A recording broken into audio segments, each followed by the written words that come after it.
Audio log 32. Ya, ntar. Aku lihat dulu apa yang harus kubicarain hari ini. Ah, oh ya. Sebelum aku mulai, aku mau cerita. Em, Kayaknya laptop gue ada masalah karena kemarin aku di tengah lagi nonton video. Biasa nonton podcastnya Joe Rogan kan. Aku maaf mic-nya kehantam tadi. Baru pertengahan video sekitar, bukan pertengahan sih, videonya biasanya 3 jam, aku di 40 menit terakhir lah. Bateraiku masih 48, artinya harusnya kan masih bisa tahan 1 jam atau 50 menit atau bulatin ya sejam. Tiba-tiba total shutdown, gak ada kabar. Pas mau dinyalain baru mau nyala kalau misalnya charging portnya aku nyalain. Antara baterainya bocor atau ada sesuatu yang salah di komputernya, aku nggak tahu. Tapi itu udah itu ya udahlah, bukan masalah mayor karena nggak begitu banyak pakai apa sih kegiatan di komputer gue yang sifatnya yang makan waktu, time consuming. Kayak kalau misalnya ngelanjutin webtoon, dan aku masih bakal lanjutin, cuma moodku lagi nggak di situ. Aku masih harus nulis arah cerita lagi karena aku udah mulai nemuin prosesku kayak mana untuk bikin webtoon sama proses aku berpikir. Oh, itu segue yang bagus. Jadi aku mulai selama karantina 3 bulan ini aku mulai refleksi diri kan tentang bagaimana proses ilmu, proses pemikiran, proses konsep atau apa segala macam. Aku cenderung berpikir dalam bentuk daftar. Itu yang aku dapat dari tugas-tugas yang dikasih dosen, dari cara ngobrol sama teman, dari cara kalau misalnya temanku ada berita sesuatu yang terjadi, aku langsung coba nanya kayak, sebabnya apa, efeknya apa. Jadi cenderung ngelihatnya cause and effect. Ya beberapa bilang itu nggak baik karena sedikit dingin karena kamu ngelihatnya cuma cause and effect. Coba empati. Tapi ya laki-laki mau gimana ya? Kayak kapasitas empati kita ada, tapi kalau misalnya kita nggak paham konteksnya apa segala macam, kita bingung bagaimana berempatinya. Pasti kayak gitu. Ada laki-laki yang juga lebih gampang empati, kayak, oh kamu lagi sedih, ya udah ini aku dukung. Baru ada juga yang agak toxic, yang sifatnya kayak kamu kena masalah, baru masalah itu tentang kamu dan kamu lagi sedih, kamu perlu bantuan, tapi malah dia buat masalahnya tentang dirinya. Itu agak toksik kayak gitu. Kayak membandingin, kamu kira itu lebih berat, coba bayangin aku, kayak gitu loh. Balikin ke orangnya lagi.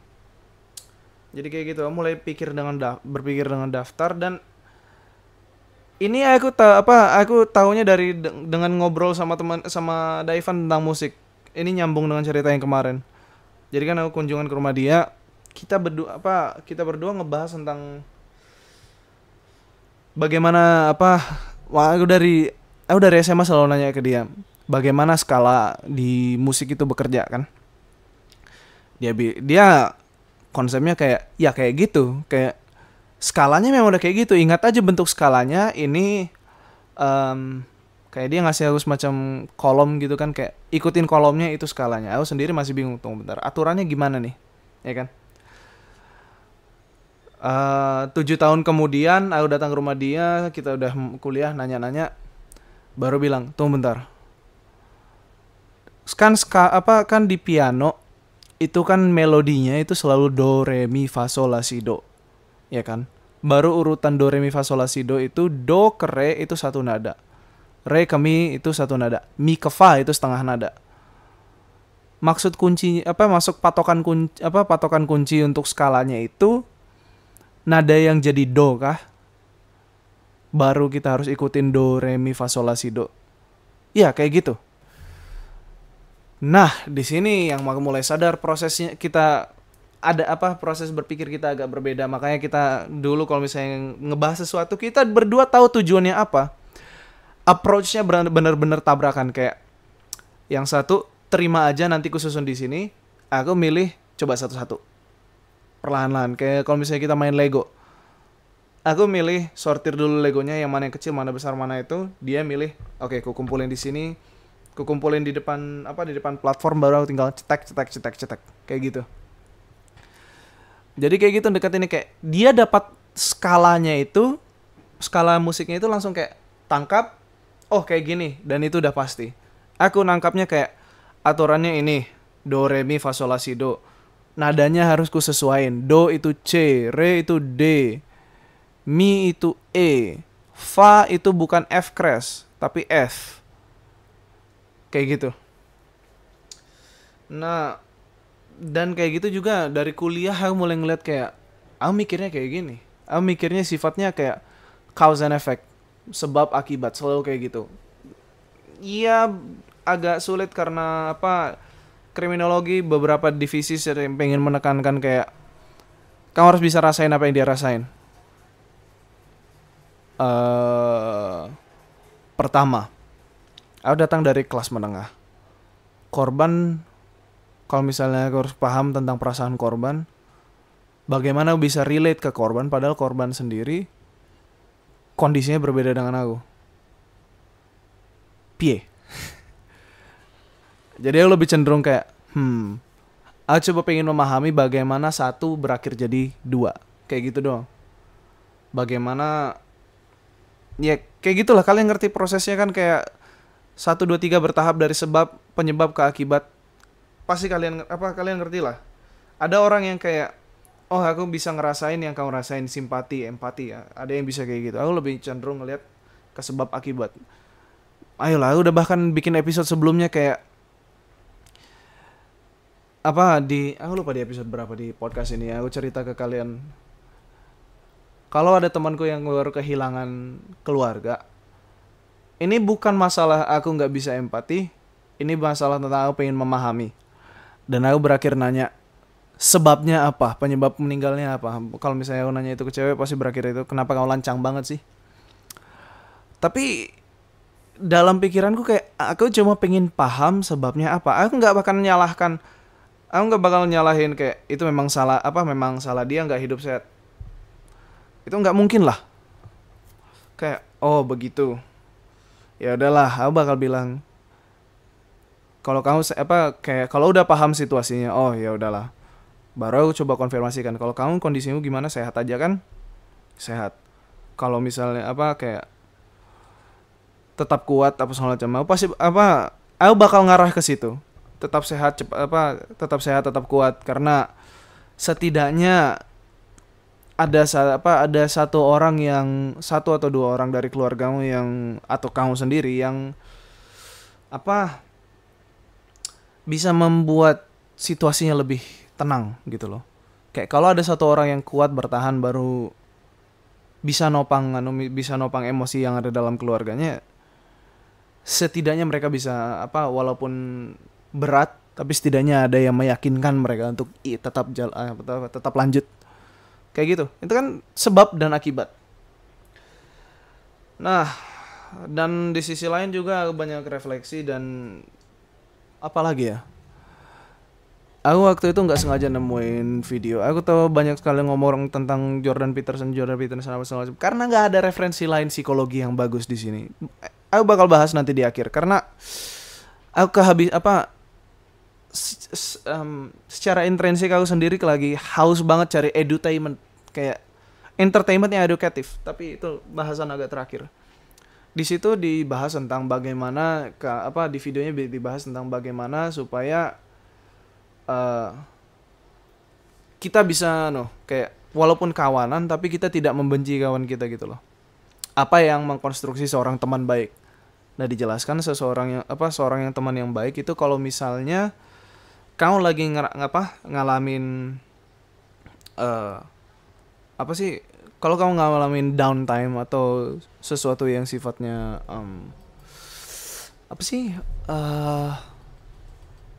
aku lupa sebutannya di Indonesia, asem. Bahkan sebutan bahasa Inggris aku lupa. Ya 1 menit cuma bilang doang. Apa sih? Ntar aku cari dulu kalimatnya apa sih namanya, kayak sesuatu yang membuat orang sedih. Devastating atau ya devastating, itu bahasa Inggrisnya devastating, maaf. Ayo lupa bahasa Indonesia devastating apa? Berduka.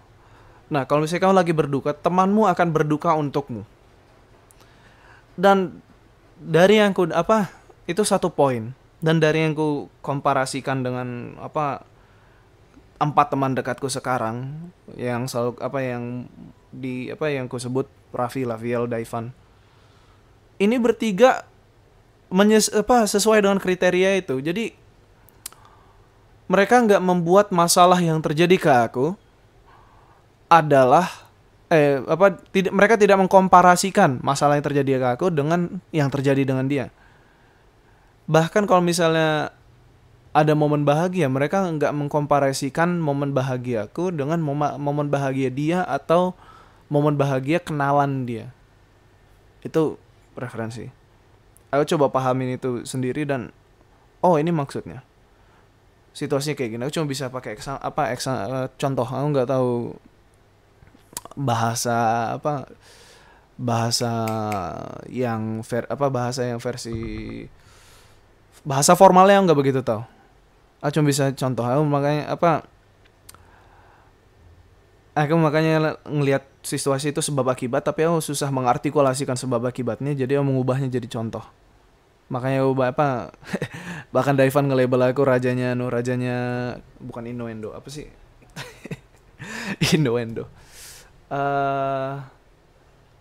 Impresi. Rajanya analogi, itu dia. Kayak gini, situasinya waktu kecopetan kemarin, yang aku kena jambret kemarin. Aku karena nggak punya HP, aku jadi kayak lewat line kasih kabar ke mereka berempat, baru kayak oke. Coba kita bikin video call atau voice call lah, terserah, pokoknya grup call lah. Kita grup call, aku cerita aku kejambret di Kemang apa segala macam bla bla bla. Baru dari 4 mereka kayak ya itu nggak bakal kemana-mana, Bar, kita tahu. Ya udah, kamu coba tenang dulu, baru proses gimana selanjutnya. Oke, udah bahas ke orang tua belum? Udah bahas ke Grapari belum? Apa segala macam. Pokoknya yang penting-pentingnya udah dipenuhin belum? Dan itu dari contoh yang gue dapat, kayak mereka coba simpati, baru tidak mengkomparasikan dengan kondisi mereka atau kesialan yang pernah mereka alami sebelumnya, tapi mencoba kayak coba kuat, lurusin kepalamu, kamu kemana selanjutnya. Kalau misalnya kamu masih itu, coba tenang dulu aja, cari cara untuk lebih tenang, karena memang benar kayak kita pilihan untuk nenangin antara kasih alkohol atau duduk diam masing-masing, coba kontemplasi lagi. Ya mau gimana ya, fakta ya kan. Nah tapi di sisi lain, kalau misalnya kita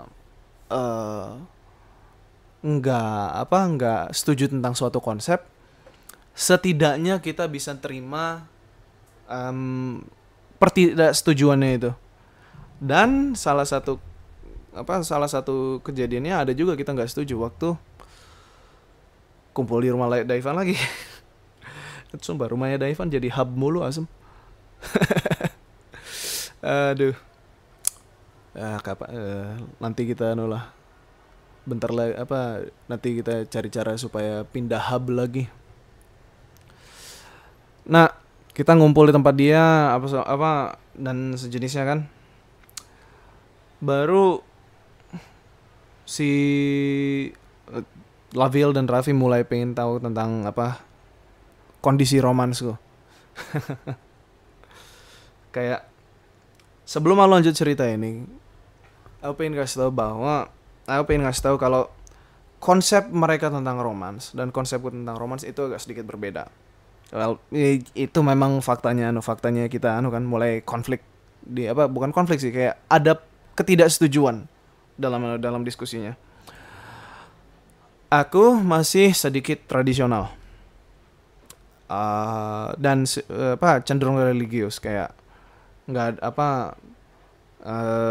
batasi tingkah lakuku terhadap perempuan, baru masih hargai perempuan, jangan berhubungan jangan berhubungan sebelum nikah dan sejenisnya. Mereka anak kota dan cenderung, ini dari argumennya Raffi ya, cenderung mereka coba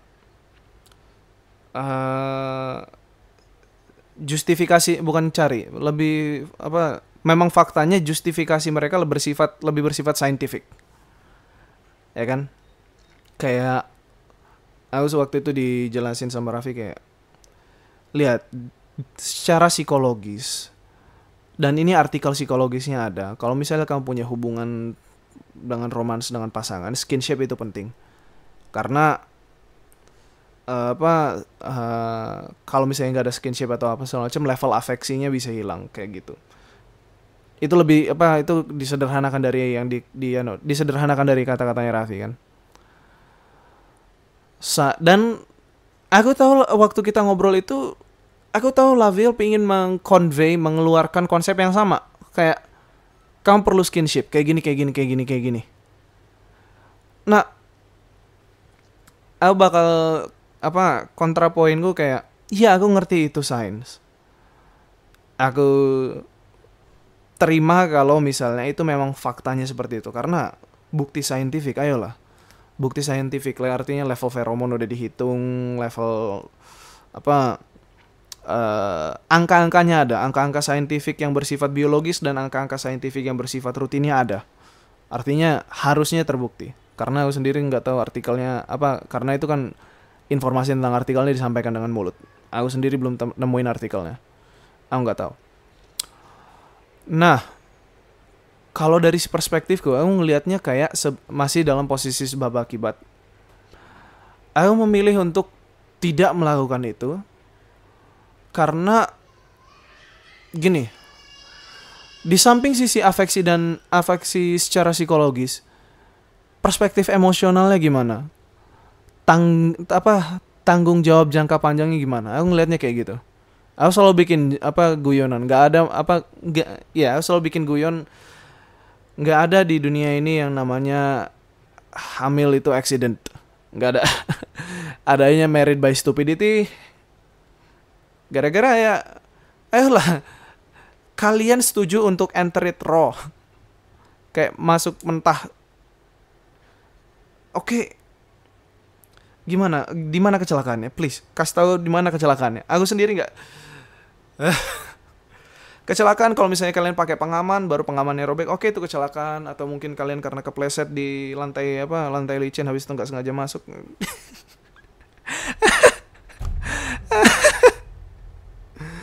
Itu juga kecelakaan. Ya, aku tahu pakai contoh yang ridiculous. Aku pakai contoh yang kocak. Tapi kalian paham kan maksudku? Nah, kalau misalnya pun ada after effect-nya terjadi, kayak aku ngelakuin hubungan sebelum ada hubungan, ya aku melakukan hubungan sebelum aku pakai bahasa sains lah, aku ngelakuin kopulasi sebelum nikah. Kalau misalnya tidak ada dampak, pasti ada dampak emosional ke pasangan gue. Aku nggak tahu sifatnya negatif atau positif, aku nggak tahu. Tapi kalau misalnya ada dampak fisik yang akhirnya berakhir jadi bayi, pertama, aku nggak punya merit untuk dukung keluarga, karena aku masih bocah yang didukung sama bapak dan emak. Aku cukup dewasa untuk paham itu. Aku masih hidup dari uangnya orang tua. Kedua, aku sendiri belum punya pengalaman kerja. Artinya, kalau misalnya aku udah keluarga dan segala macam, aku sendiri masih belum tahu caranya untuk ngatur waktu bagaimana, minimal ngatur waktu bagaimana untuk aku bisa ngurus kerjaan dan rumah bersamaan. Oke? Kayak gitu. Aku bener-bener mikirin jangka panjangnya. Kalau misalnya pun dampak fisiknya ada dan milihnya untuk hasilnya sifatnya aborsi, dampak emosional sama pasanganku gimana? Kayak gitu. Dan tambah lagi aku masih punya ideologi yang sifatnya tradisional. yang kalau misalnya aku ngelakuin sesuatu yang goblok, yang kena nggak hanya aku, keluarga dan selanjutnya pasti kena jadi bahan bicaraan. Mau itu keluargaku, mau itu keluarganya pasanganku, terutama keluarganya pasanganku, pasti itu keluarga tradisional. Nggak kayak sepahamku kayak di keluarga Jakarta apa di gini dari diskusi apa bukan diskusi lebih ngarah bincang-bincang lokal sama kawan-kawan kuliah sama-sama Raffi sama apa Lavil kan, karena mereka yang benar-benar tinggal di Jakarta sama Daivan juga sama banyak orang. Aku ngelihat di hubungan orang kota ya eh ikatan kayak ikatan emosional dari keluarga itu mulai kendor. Kayak ketika kamu udah dewasa, ketika kamu udah dewasa atau mencapai umur 18, kalian bisa ambil keputusan sendiri, iya. Ya kan? Tapi waktu kalian udah bisa ambil keputusan sendiri, empati dari keluarga ke apa kayak responsibility dan empati keluarga mulai kendor. Itu yang gue paham. Itu yang apa dari yang ku dapat dari diskusinya. Kayak gini. Ntar aku coba pikirin cara untuk artikulasi ini dulu. Pause button, here I come. Sorry ada kesalahan teknis dikit. Iya nggak bakal lanjutin artikulasi tadi itu gara-gara laptopku tiba-tiba mati di tengah jalan dan aku udah kehilangan mood untuk ngambil itu. Aku cuma mau bilang kayak secara tradisional dan secara kota ada sedikit perbedaan nilai. Udah itu aja. Udah kalian cari cara bagaimana interpretasinya itu. Oke, itu topik tentang pola pikirku. Lanjut lagi ke coba lihat daftarnya. Kehabisan entertainment. Oh ya. Kalian setuju kan karantina itu membosanin? Karena aku sendiri pun bosan, Bung. Bayangin coba 3 bulan gak ngapa-ngapain. Aku pun malas nonton TV ya, kayak saking kehabisannya gue entertainment, nonton TV aku males, nonton anime yang udah ku download aja udah males gara-gara udah hangus semua. Masa aku replay lagi dari nol, kecuali Steins Gate itu go to wajib. Gara-gara apa acaranya sedikit menggelitik otak. Aku jadi kayak harus cari cara untuk nemuin entertainment pribadi, bos. Jadi ya apa ya, aku saking kehabisan ide untuk cari entertainment kayak cobalah persetan papercraft. Oke, nyari-nyari. Oh, aku punya kardu apa? Aku nyari-nyari sekitar apa apartemenku kan. Dan apartemenku memang banyak sampah, tapi setidaknya sampahnya bisa aku pakai. Aku akhirnya kayak bongkar-bongkar isi lemari, isi laci dapur macam. Ada kotak sereal 2 ternyata yang udah aku simpan. Ternyata apa? Ya gitulah. 2 kotak sereal yang belum busuk, belum jadi sampah, belum penuh kena air, belum apa sih sebutannya? Decompose. Jadi ada materi yang bisa aku pakai lah. Dan kalau misalnya kalian lihat di baris di tang studio, kalian lihat sendiri kenapa yang gue buat. Aku bikin kapal sama model mendekati kapal selam kayak gitu.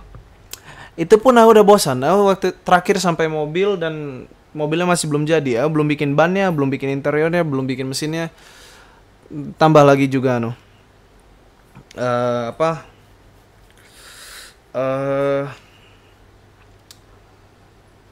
interior mesin. Tambah lagi yang aku bilang dosenku sibuknya udah mulai kendor, jadi mulai dikejar kayak coba gimana skripsi gimana. Jadi ya fokus nggak bisa ke situ lagi kan, nggak bisa ke papercraftnya lagi. Kalau misalnya salah fokus bahaya, apalagi papernya nggak selesai, aku nggak lulus juga.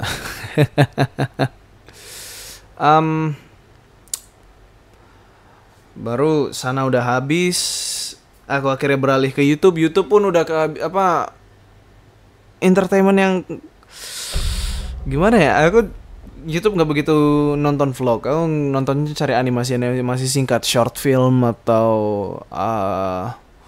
mungkin video musik atau apa. Musik pun aku udah bosan dengerin, lagi kayak zaman 70-an dengerin Ozzy Osbourne dan sisanya apa, dan lagu-lagu metal 70-an lainnya. Dan aku bisa bilang metal zaman dulu dengan metal zaman sekarang agak beda.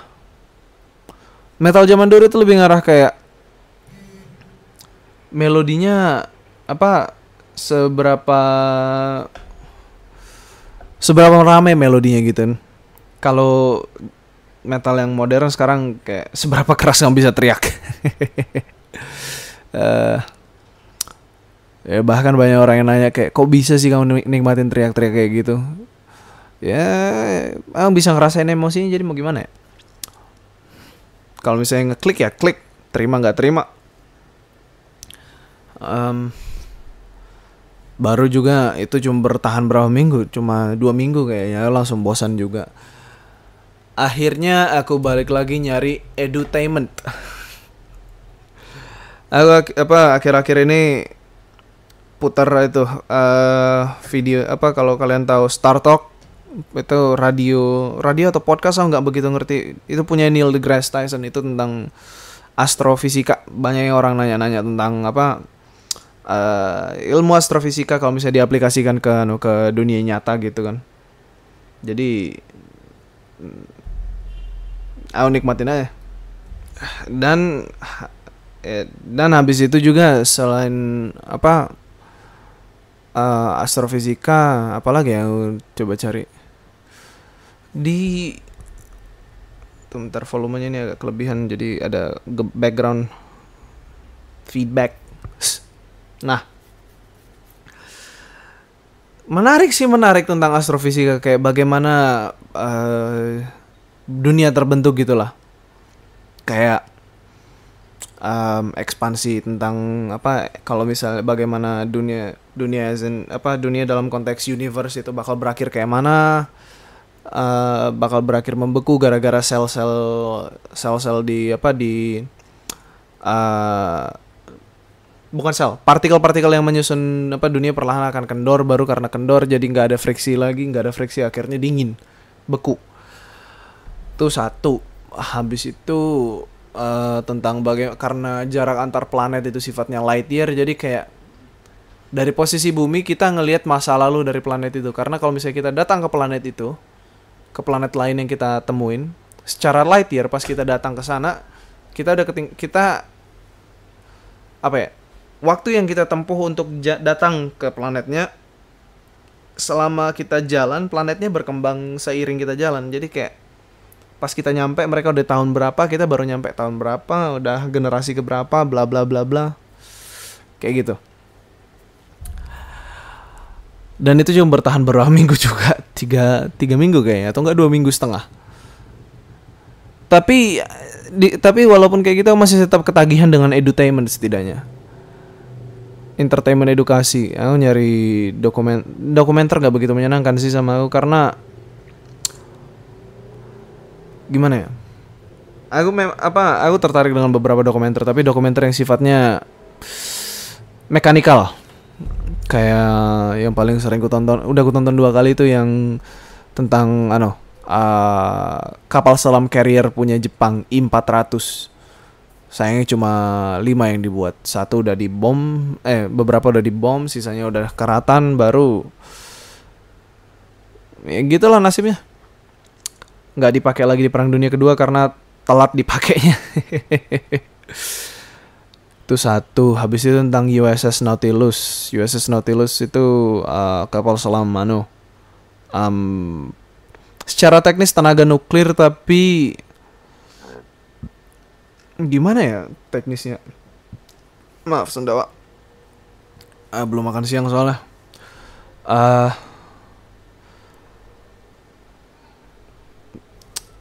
Itu kapal selam dia sifat cara hidupnya itu secara teknis itu nuklir, tapi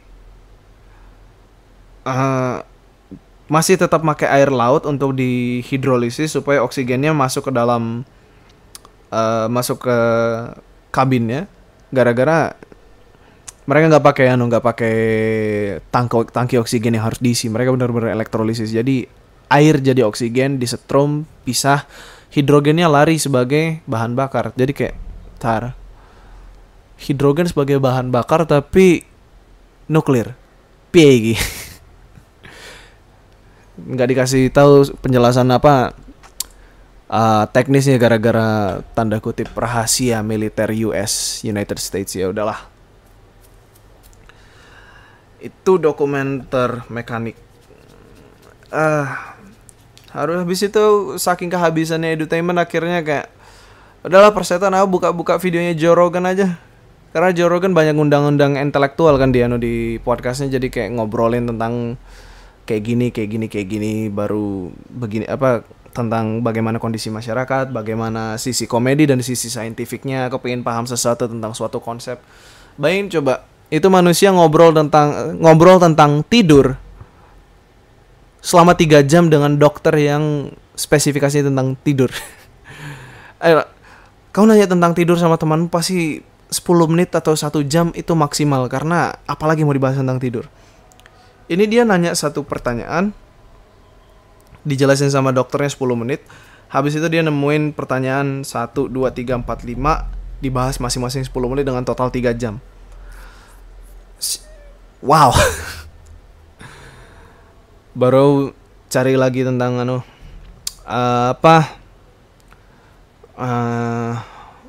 pembahasan tentang ideologi di barat antara tentang Marxisme sama kapitalisme, komparasi masing-masing sifat dari dari konteks pemahaman satu sama lain tentang bagaimana kapitalisme terbentuk, apa yang didukung sama kapitalisme, apa yang didukung sama Marxisme, saling clash of ideas gitulah. Kayak apa yang baik, apa yang buruk, apa yang sesuai dengan masyarakat ini, apa yang sesuai dengan masyarakat itu. Itu menarik. Dan waktu nonton itu kayak aku refleksi lagi, kayak lama-lama aku lebih paham tentang negara luar daripada tentang negara sendiri. Karena di sini kayak gimana ya? Debat edutainment di sini itu nggak begitu. Bukan gak begitu, malah memang kacau asem. Satu-satunya edutainment yang ku tahu bagus, dan walaupun itu levelnya bukan level kuliah tapi bagus, itu cuma cuplikan tentang game show sayembara di TV edukasi tahun 1998 atau 1998 atau apa. Pokoknya cuplikannya sempat muncul di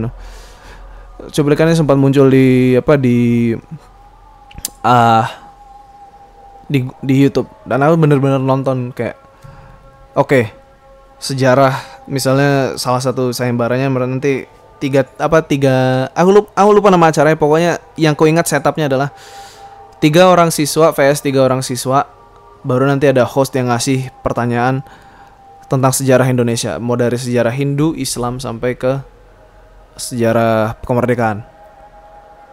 Itu edutainment walaupun levelnya SMP, karena menggunakan kompetisi sebagai source of interest, sumber interestnya itu menarik. Coba sekarang satu-satunya debat yang mendekati intelektual tapi sayang karakternya nggak kayak intelektual cuma ILC. Indonesia Lovers Club. Tapi aku ngeliat ya, Indonesia Lovers Club itu kayak bung, bahkan anak TK bisa debat yang lebih bisa dengerin lebih baik poin satu sama lain.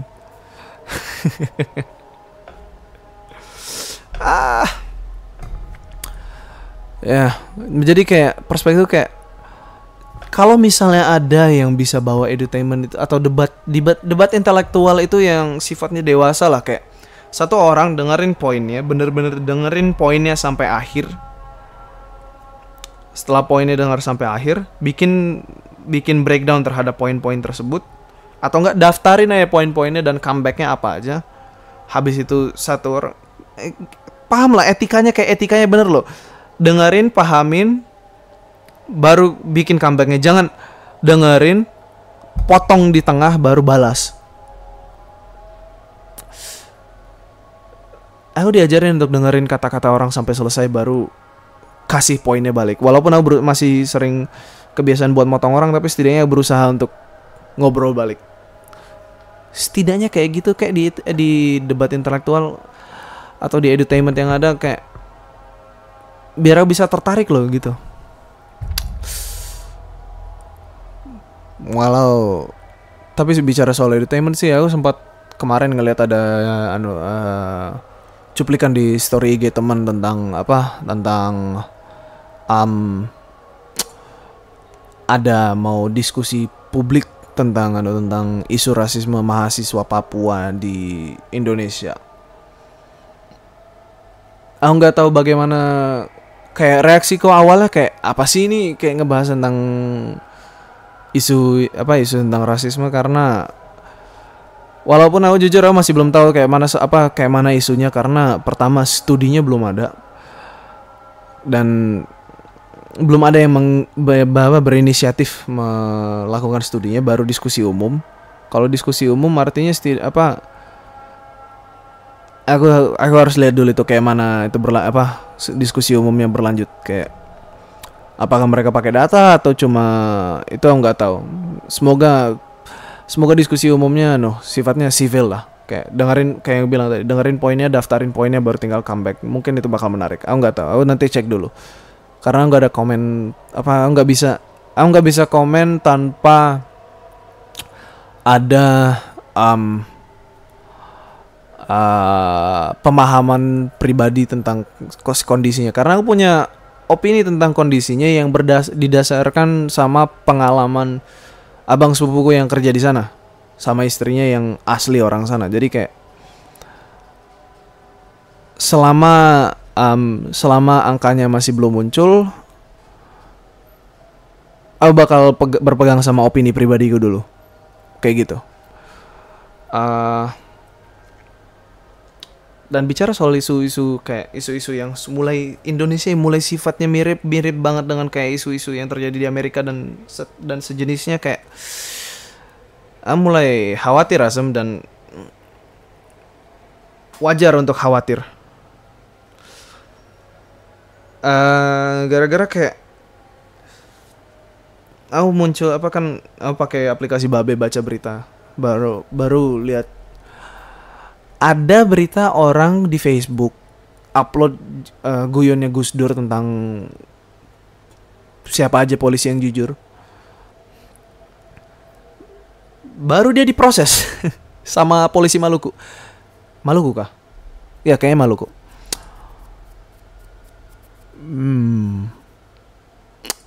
Ya ini udah mulai kacau. Gara-gara gimana ya? Secara teknis Indonesia negara demokrasi kan, kita gitulah. Kita masyarakat yang bebas, kalau harusnya kita bebas mau ngomong, mau bikin komentar apa aja. Dan itu komentar yang guyon Gus Dur yang direplikasi itu kan harusnya komentar bagus gitu loh. Secara teknis itu komentar yang bagus, karena kayak gini, aku pakai pemikiran gue yang sifatnya sebab akibat, oke? Polisi itu bekerja dengan asumsi bahwa tujuan mereka adalah tujuan yang baik. Dengan asumsi tersebut, kayak kita berasumsi bahwa orang ingin jadi polisi karena mereka ingin jujur, karena mereka ingin menegakkan hukum. Itu asumsinya terbaik. Itu asumsi terjujur yang kita berasumsi bahwa mereka melakukan pekerjaannya dengan jujur. Tapi kalau kita breakdown ke prosesnya, kan calon-calon polisi itu beragam karakter, kayak mereka punya background masing-masing yang beda. Ada yang jadi polisi karena sudah jadi mimpinya untuk jadi polisi, aku pengen negakin hukum, yang tipe yang idealis. Ada yang pengen jadi polisi karena aku pengen meneruskan nama bapak aku, jadi pengen jadi legasi lah. Legasi kalau kalian tahu, kayak sejarah yang berlanjut gitu. Ada yang pengen jadi polisi karena kayak motivasinya kayak itu pekerjaan yang cocok buatku, mau gimana ya, kayak gitu, kayak gitulah. Masing-masing orang punya, kayak kalau kalian breakdown sendiri, kayak masing-masing orang punya motivasi personal untuk jadi polisi, ya kan? Nah, apa kayak pernah pikirin gak sih kayak kalau orang punya motivasi masing-masing untuk jadi polisi, mungkin gak sih mereka maskerin apa karena orang diasumsi apa karena seperti yang gue bilang tadi kalau orang daftar polisi itu diasumsikan mereka pengen melakukan hal baik tapi mereka punya keinginan tersembunyi masing-masing. Kalau misalnya kita kembali ke individual yang jadi polisi, mungkin kan. Jadi kayak nggak ada salah dan juga tujuan orang untuk bikin apa tujuan dari sebuah guyon adalah untuk membreakdown kondisi di masyarakat dengan apa kayak tujuan akhir dari guyon adalah untuk breakdown konstruksi yang ada di masyarakat dan hanya untuk breakdown doang. Jadi mereka memecahkan konstruksi sosial hanya dengan tujuan untuk memecahin konstruksinya doang. Nggak ada intensi apa-apa, nggak ada tujuan apa-apa. Karena dalam komedi itu ada sedikit level kejujuran yang kayak kalian tahu itu salah satu fakta dari kejadian tersebut, tapi karena ada apa sih? Ada selimut moral.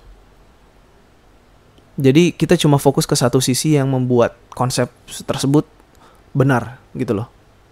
Kayak ya polisi itu untuk melindungi masyarakat, iya polisi itu dituntut dan diasumsikan melakukan hal yang paling baik untuk masyarakat.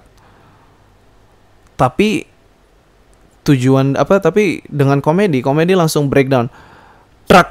Oke, polisi itu individual polisi itu campuran dari individual yang berbeda-beda dengan latar belakang yang berbeda-beda dan punya motivasi yang berbeda-beda. Jadi apa salahnya dengan guyon itu kan? Ya enggak?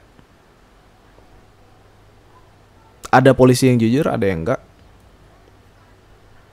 Ya, aku sekarang lagi aku bicara ini sambil ngangkat tanganku ngambang di udara. Kayak nanya iya atau enggak ke kalian.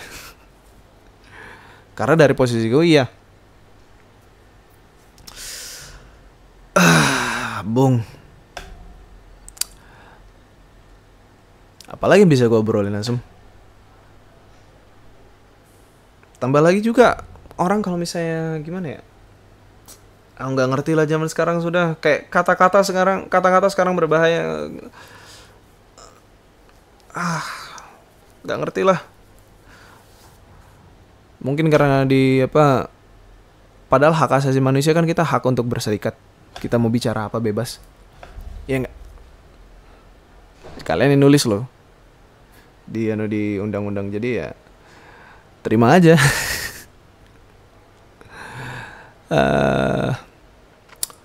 Bung, bicarain politik bikin pusing asem.